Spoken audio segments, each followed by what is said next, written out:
حدیث نمبر 6776 حضرت ابو موسیٰ اشعری رضی اللہ تعالیٰ عنہ بیان کرتے ہیں کہ نبی اکرم صلی اللہ علیہ وسلم یہ دعا مانگتے تھے، یا اللہ میری خطا، میری نادانی، میرے معاملے میں میری زیادتی اور جس بات کو تو مجھ سے زیادہ جانتا ہے بخش دے۔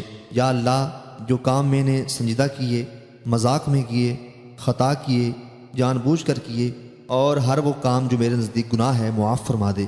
یا اللہ جو کام میں نے پہلے کیے، جو میں نے بعد میں کیے، جو میں نے چھپ کر کیے اور جو ظاہراً کیے، اور جن کاموں کو تو مجھ سے زیادہ جانتا ہے سب بخش دے۔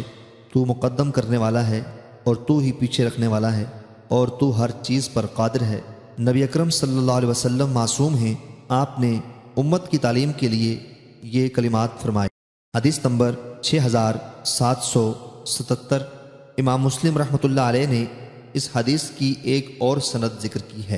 حدیث نمبر 6778 حضرت ابو ہریرہ رضی اللہ تعالیٰ عنہ سے مروی ہے، فرماتے ہیں رسول اکرم صلی اللہ علیہ وسلم یوں دعا مانگتے تھے، یا اللہ میرے دین کو درست کر دے جو میرے معاملے کا محافظ ہے، میری دنیا کو درست کر دے جس میں میری روزی ہے، اور میری آخرت کو درست کر دے جس میں میرا تیری طرف لوٹنا ہے، اور میری زندگی کو ہر خیر میں میرے لیے زیادتی کا باعث بنا، اور میری وفات کو ہر شے سے میری راحت بنا دے۔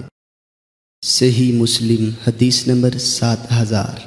حضرت شقیق فرماتے ہیں ہم حضرت عبداللہ بن مسعود رضی اللہ تعالی عنہ کے انتظار میں ان کے دروازے پر بیٹھے ہوئے تھے کہ یزید بن معاویہ نخعی کا ہمارے پاس سے گزر ہوا۔